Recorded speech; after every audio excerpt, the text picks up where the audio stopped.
Hey everybody, in this video I want to demonstrate the effect of a subtle shift in approach. I want to demonstrate this comparatively, side by side, because I can talk all day long about why you should make this shift in your approach to color, why watercolor is particularly receptive to this shift in approach to color, but seeing it happen in front of your eyes is going to drive home just how much your painting will love this change in approach. So if you are painting along in watercolor, in transparent media, and you're starting to feel a little bit stalled out, like you feel like you're painting the same thing and you're making the same painting over and over and over, trying this approach to your color strategy is almost always, in my experience, almost always the fastest way out of that rut. So let's take a side-by-side look at the different ways that we can now use color with transparent media to create different moods, atmospheres, and different results. Changing the way that I use color is probably one of the most important things that I've changed in my art practice. One of the things that's changed my work the most, and for the better. So let me paint some carrots in watercolor, and I think that my approach to color will become clear, and the benefit of rethinking how you use color can really help elevate your work and make it more interesting and more complex very quickly without changing much of the rest of your approach and without relying on developing really intensive skill sets around lots of different issues in your work. So to paint some carrots, let me show you what happens if I use the totally logical, serviceable, direct, kind of obvious approach to doing this. So the obvious solution to this problem is to get out appropriate colors for my subject. My subject has a green stem with greenery up at the top. My subject is orange, and that orange has a little bit of different color casts within it. It's yellower in some spots, more red in others. Because I have green on my palette as well, I can adjust my green with my yellow and perhaps with my orange paint a bit. All of these colors together will give me everything I need for my subject. So when I'm painting an object in watercolor, it is logical to start with a very light sketch, kind of loose, not terribly detailed. We don't have to put down every single piece of information, but the general lines and shapes, and especially the gesture of this pretty linear subject is being mapped out ahead of time. I'm drawing very lightly with my pencil so that my lines, even though I'm not going to fully erase them, are not going to wind up being totally obtrusive. They're just going to melt into my work as I start to add color.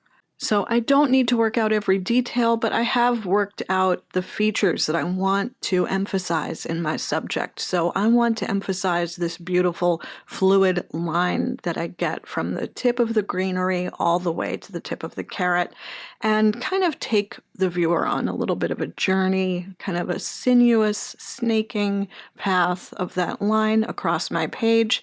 Keeps things a little bit on the more interesting and dynamic side. So I'm going to start by blocking in the lightest highlight color, that kind of orange-yellow glow. I'm thinking about the lightest parts of my subject, the places where the light hits my subject and really kind of illuminates that surface. Everything darker than this value and everything deeper than this color can be worked out later. Right now, I'm putting down a base color that encompasses this highlight throughout my object. And to do this, I'm using a controlled flat wash.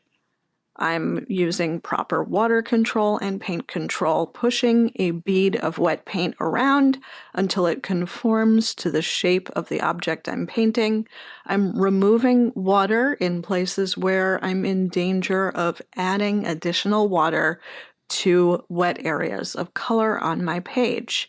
But if I do remove water to the point where there's just a little less water on my brush than on my page, then I will be able to manage my water properly and I won't get a lot of backruns and a lot of conflicts between different areas, different concentrations of water on my page.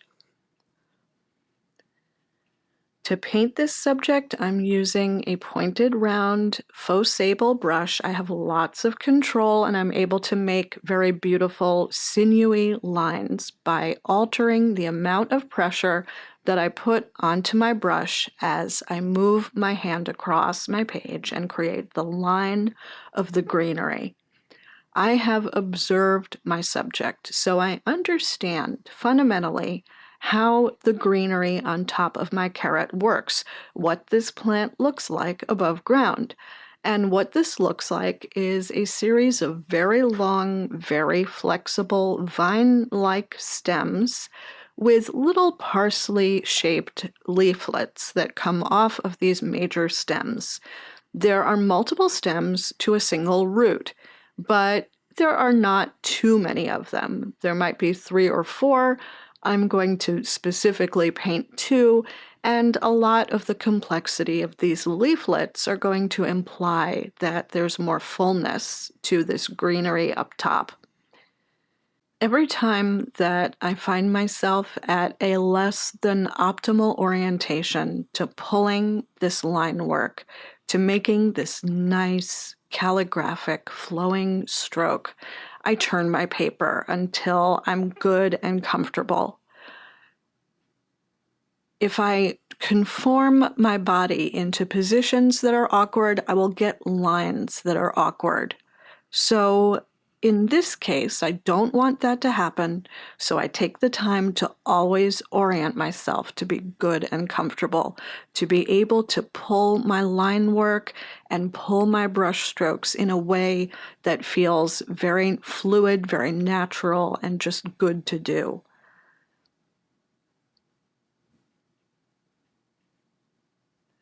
I'm not basing each of these individual leaves on total observation. This is not a super tight botanical, but it is a controlled approach to painting and mark making.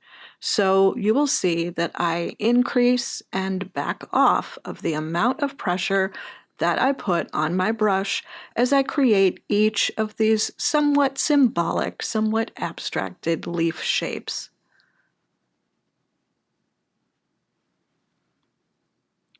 While I'm working on this complex, fluid, multiple line, multiple shape problem, my major area of paint, my big orange wash, is getting plenty of time to dry down, to calm down, to really fuse with the paper.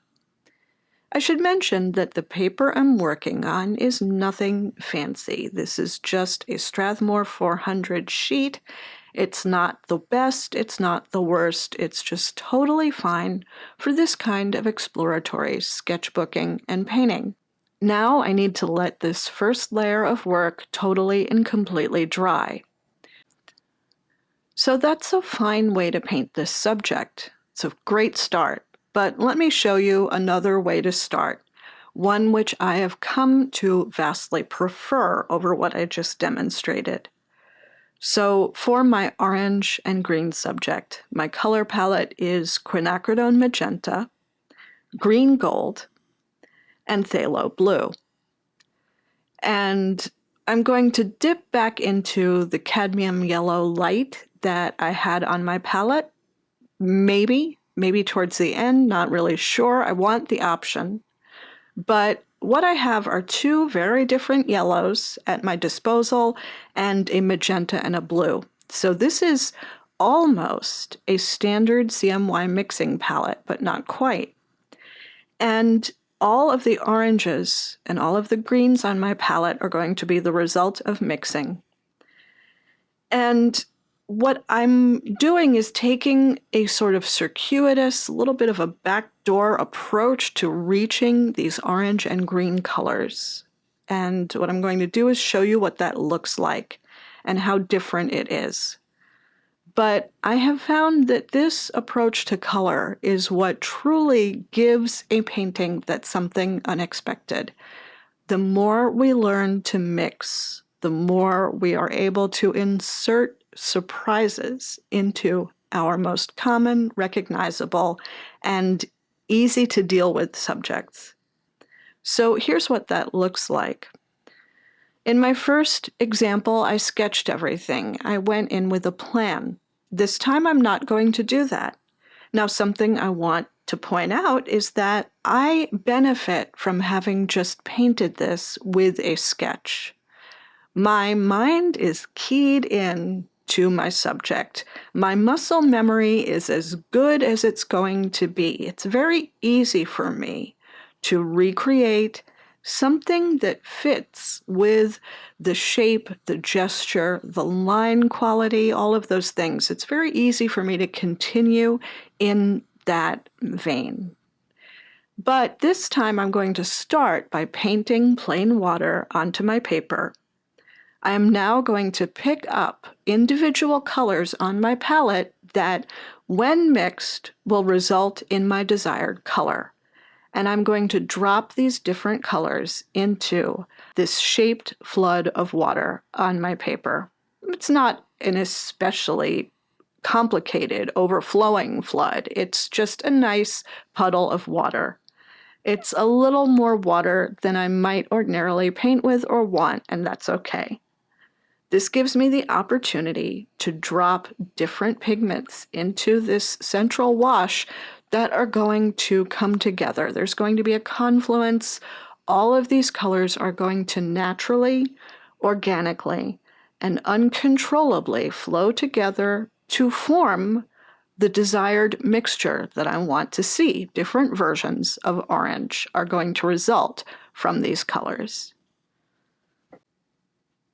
I am able to consciously choose different concentrations of paint, different mixtures of color, warmer versions of my color, cooler versions of my color, and I can think about where we would see those things happen. So my color will darken and cool down toward the point where it comes into contact between the greenery and the root right at the top of the carrot.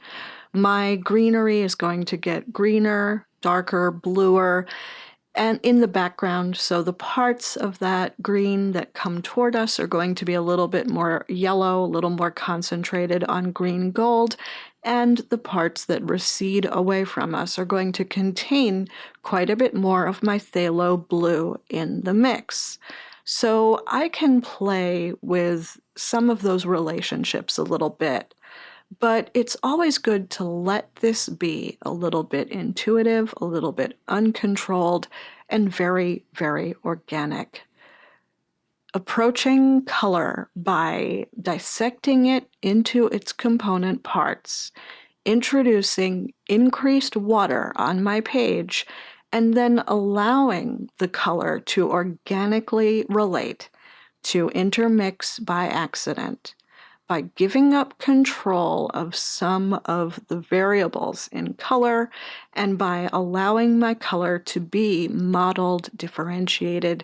That's what has improved my painting so much. It has made even very quotidian, very simple subject matter become much more exciting. So let's come back to our much, much more controlled version of this image. Even though it is more controlled and less loose, it's still a fairly loose painting. So there's a little bit of bleed and exchange between the carrot greens and the carrot, which is nice. But as I work this image, what I'm doing is I'm using darker concentrations of the same colors that are already established to start to add some depth, some shadowing and some volume to this shape. So I add darker concentrations of this color to either side, this darker color being straight orange out of the tube, and I immediately add water, remove water, and use a clean, damp brush to soften the edge of my color as it rolls off toward the center of my shape. So the carrot is a tube, it's a column, it's a round noodle.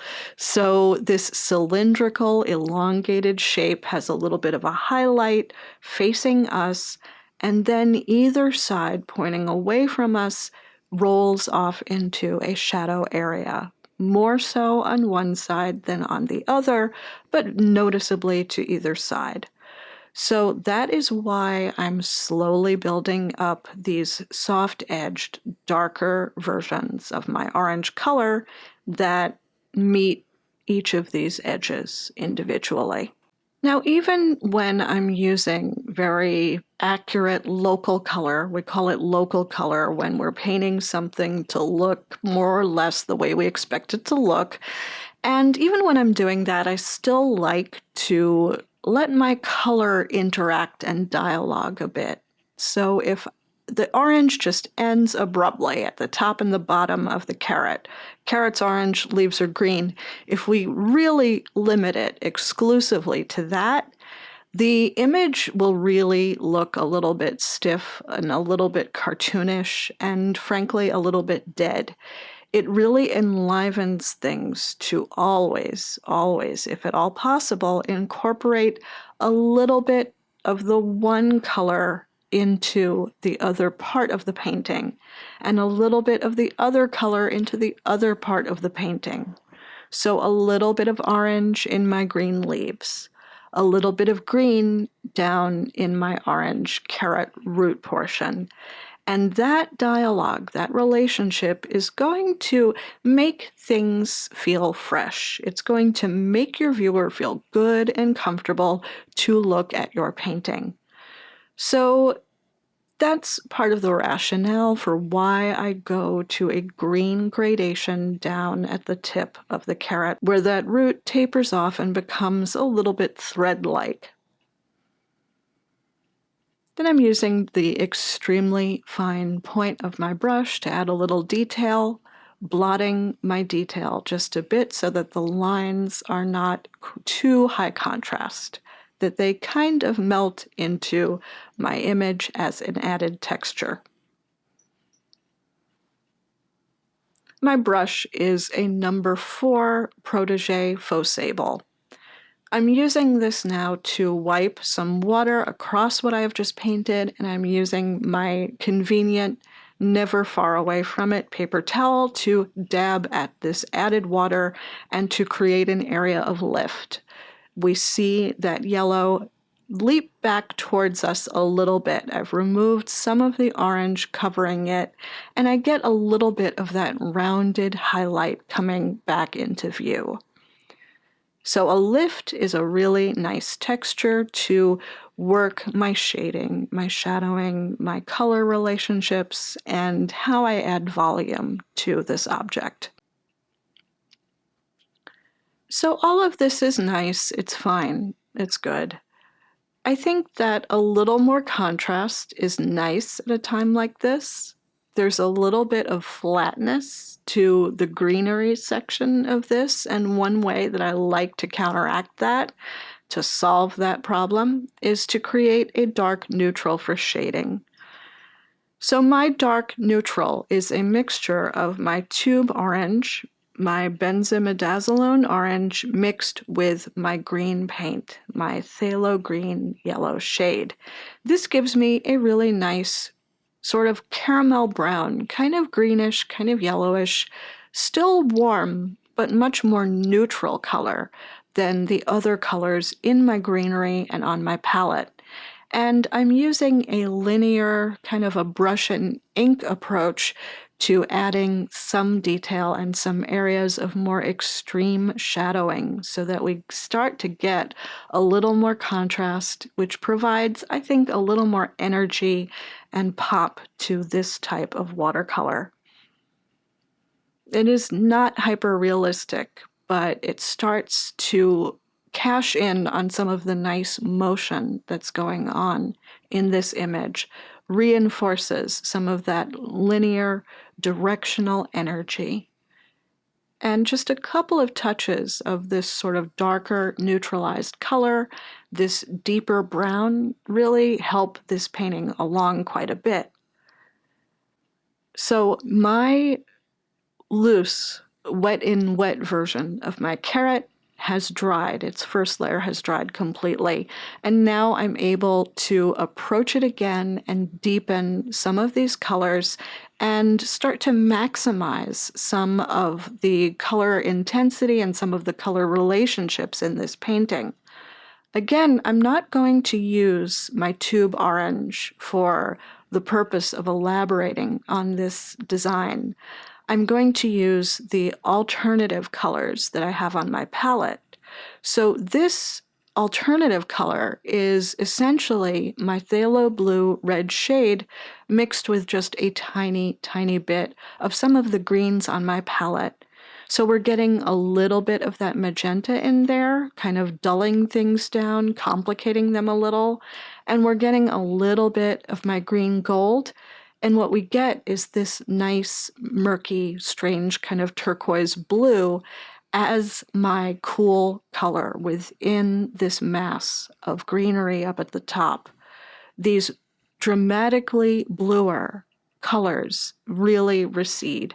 So this greenery up at the top of the root has a lot of dimension, a lot of unpredictable movement, and it really feels botanical to me in a way that my other painting just doesn't.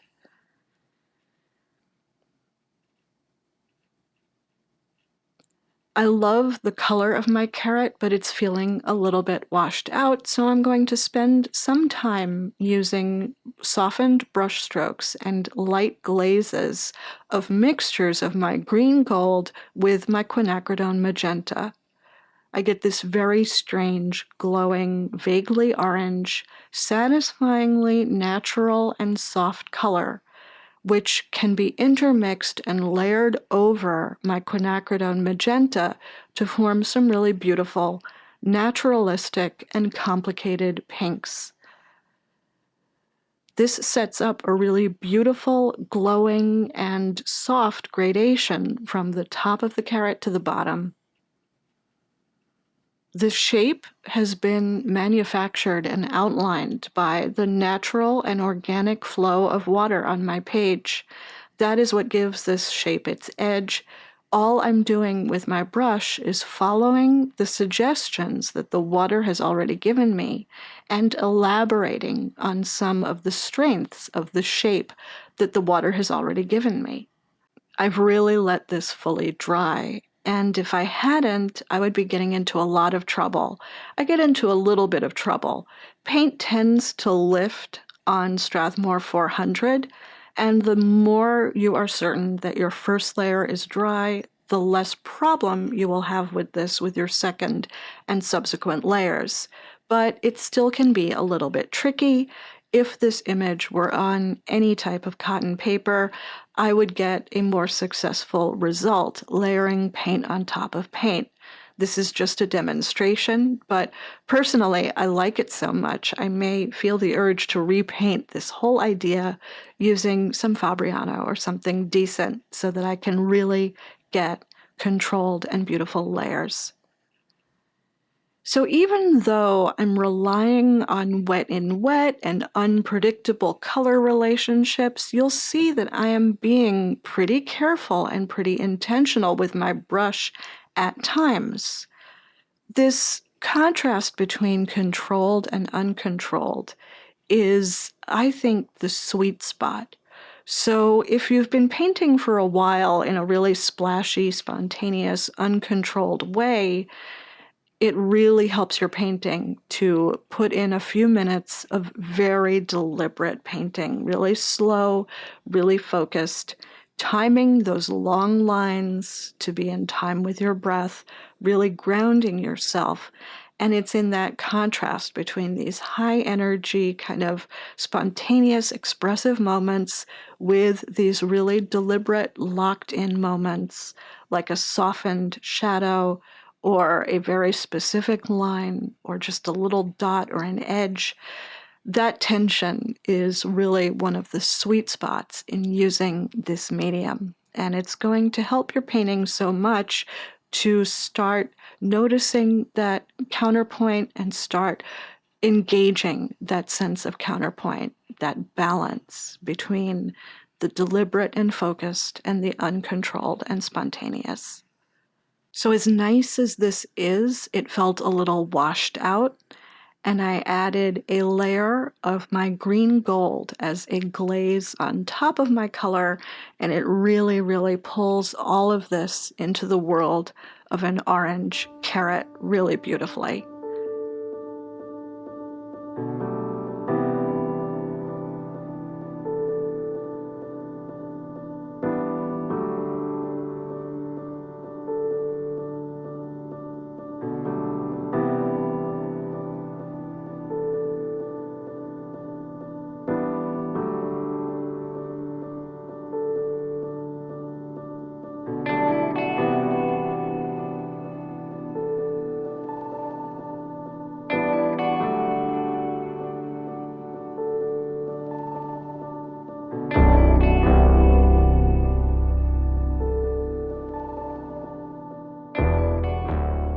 So whatever style I work in, one of the things I love to do is to just sharpen things up a little bit at the end with some line drawing. I pretty much always mix media when I use watercolor. It's just something that I'm really fond of doing. And I wanted to show that this more local color, more kind of realism-bound version of my carrot is still not that realistic. It is still plenty playful, and having some really fast, spontaneous, choppy, one shot to get the line right kind of line work at the end can really help make that drawing even more fun and even more energetic. So that's how I handle the line work on that type of drawing. But when I add line work to an image like this, I'm always asking myself, can I take it further? How can I be a little less literal? How can I unlock my line work from the edge of my drawing? And how can I use my line to defy the logic of my image, to make us feel like we're in a place where the rules of logic are not applicable? And in this case, a simple repetition of my shape that I'm using to add some texture to my carrot, that repetition felt really good. It felt like a right decision to continue that off of the surface of my object and to allow that texture to escape the confines of the object and just float free, fly around freely within this little invented world. I'm using my pencil to add shapes that feel good to create and repeat within the context of that greenery. Because I've chosen a brown, a nice neutral color that just dovetails right into most color schemes, this gives me a lot of room to play freely. If this were a black line, I think it might be a bit too much. So browns and grays can be really, really helpful to this type of drawing, even when your color is really going off into left field and you're really having a good time playing with some unrealistic, non-local color. One way to make that effective is to maybe step back a little bit with your line work or your textures and make them just a little bit less obtrusive. I think that really helps your color decisions show themselves off to the fullest. So, two drastically different approaches to this subject. I'm going to not hold back at all and declare very much that I like the second approach better. Neither is bad. There's nothing wrong with that more realistically handled version. But there's something so exciting to the color relationships, something so exciting to the sense of accident, wonkiness, and freedom that we get in that second image. And the factor that leads to that sense of freedom for me is using a wet and wet approach and creating color through dynamic mixtures on the page. So I know which version I like, but I'm curious about which version of these two drawings you guys prefer. Leave a comment and let me know. Do you like it a little bit wild and a little bit unexpected? Or is the fun but slightly more conventional approach a little more under control and a little more under wraps more to your liking? I hope you found this particular video inspiring and useful in some way, and I'd love to know if you incorporate some of this strategy into your paintings and to see the work that you guys create. If you find this kind of thing enjoyable, do consider clicking like and subscribe and hitting the bell for notifications so you are aware of my next video as it happens. If you, like many people, are filled with lots of burning questions about watercolor supplies, I have a free guide to buying watercolor supplies depending on your painting goals and interests. And there's a link to this down in the description. It's totally free. Do consider grabbing your copy today. I've really enjoyed sharing all of this with you today, and until next time, stay safe, take care, and of course, happy painting.